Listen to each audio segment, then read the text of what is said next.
आजकल संसदमा प्रतिपक्षी दलहरूको एउटै आवाज सुनिन्छ, प्रधानमन्त्री बालेन संसदमा आउनुपर्छ, प्रश्नको जवाफ दिनुपर्छ। तर देशका जनताले पनि एउटा प्रश्न सोधिरहेका छन्, प्रधानमन्त्रीको मुख्य काम के हो?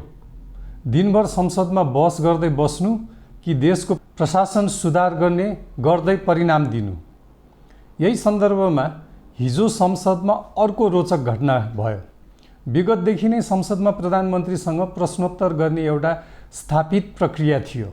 सांसदहरूले आफ्ना प्रश्नहरू केही दिन अगाडि नै लिखित रूपमा बुझाउने, प्रधानमन्त्री तथा उनको टोलीले ती प्रश्नहरूको उत्तर तयार गर्ने, विज्ञहरू र सल्लाहकारहरूको सहयोगमा लिखित जवाफ बनाउने अनि संसदमा गएर ती उत्तर प्रस्तुत गर्ने। यो प्रक्रिया व्यवस्थित अवश्य थियो, तर पूर्ण रूपमा पूर्व तयारीमा आधारित पनि थियो। तर हिजो प्रधानमन्त्री बालेनले फरक बाटो रोजे। उहाँ संसदमा उपस्थित हुनुभयो र सभामुख समक्ष आफू सांसदहरूको प्रश्नको जवाफ दिने तयार रहेको बताउनुभयो।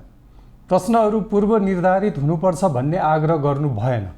यदि कसैसँग प्रश्न छ भने सोध्न सक्नुहुन्छ भन्ने सन्देश दिनुभयो।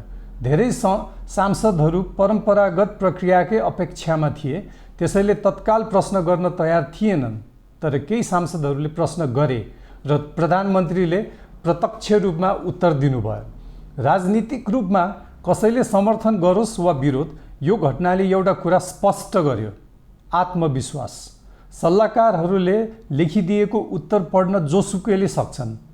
विज्ञहरूले तयार पारेको भाषण प्रस्तुत गर्न जोसुकैले सक्छ। पहिलेदेखि तयार गरिएका प्रश्नहरूको उत्तर दिन पनि जोसुकैले सक्छ। तर संसदको बीचमा उभिएर तपाईहरूसँग प्रश्न छ भने सोध्नुस् भन्नु सबैको क्षमता बाहिरको कुरा हो। यसका लागि देशका समस्या, सरकारका काम, प्रशासनिक प्रक्रिया र नीतिगत विषयहरूको गहिरो ज्ञान आवश्यक पर्छ।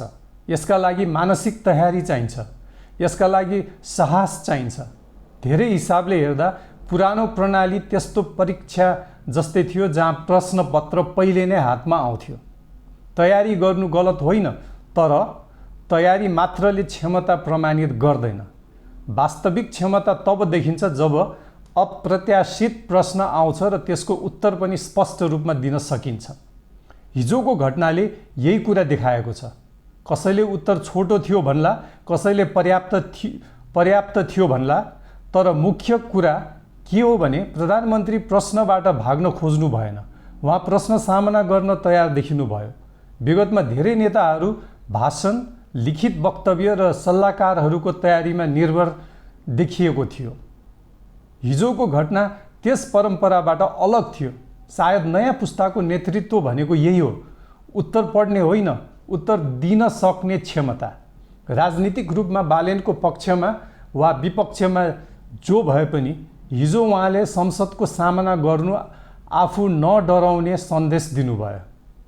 र लोकतन्त्रमा आत्मविश्वास, जवाफदेहिता र साहसको मूल्य सधैँ उच्च हुन्छ। तर सबैभन्दा ठुलो चर्चा प्रधानमन्त्रीले सीमा विवादका विषयमा दिएको अर्को अभिव्यक्तिले जन्माएको छ।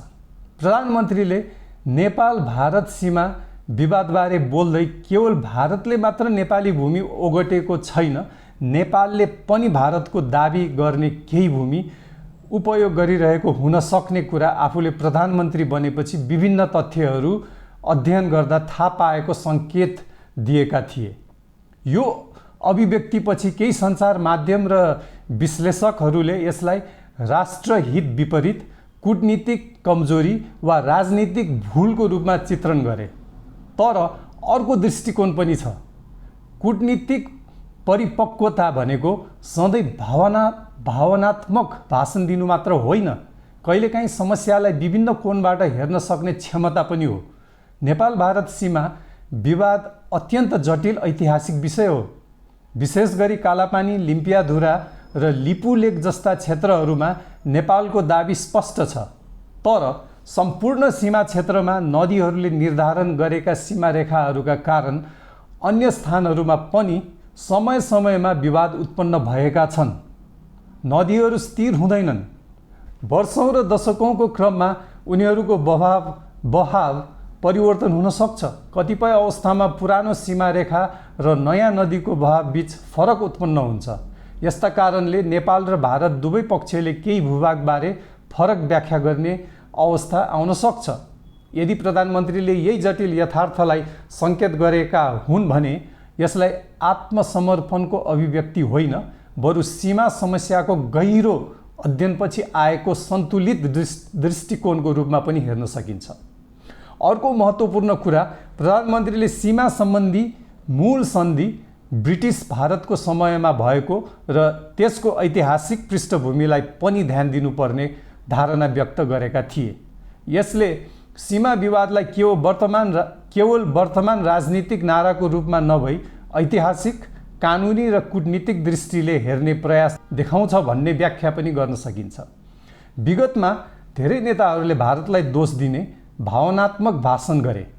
त्यसबाट ताली त बज्यो तर समाधान आएन। समस्या समाधानको लागि कहिलेकाहीँ भावनाभन्दा तथ्य, नाराभन्दा अध्ययन र आरोपभन्दा संवाद आवश्यक हुन्छ। बालेनको भनाइसँग सबै सहमत हुनुपर्छ भन्ने छैन, तर उनले सीमा विवादलाई भावनात्मक नाराभन्दा बाहिर निकालेर अध्ययन, तथ्य र ऐतिहासिक सन्दर्भको दृष्टिले हेर्न खोजेका हुन् कि भन्ने प्रश्न अवश्य उठ्छ। सायद यही कारणले उनका समर्थकहरू भन्छन् बालेनको राजनीति केवल बोल्ने राजनीति होइन, बुझ्ने, अध्ययन गर्ने र त्यसपछि निर्णय गर्ने राजनीति हो। अन्ततः लोकतन्त्रमा कुनै पनि नेताको मूल्याङ्कन भाषणले मात्र होइन, उसको काम, निर्णय क्षमता, अध्ययनको गहिराई र राष्ट्रको दीर्घकालीन हितप्रतिको प्रतिबद्धताले गरिन्छ। र यही बहस आज नेपालमा चलिरहेको छ।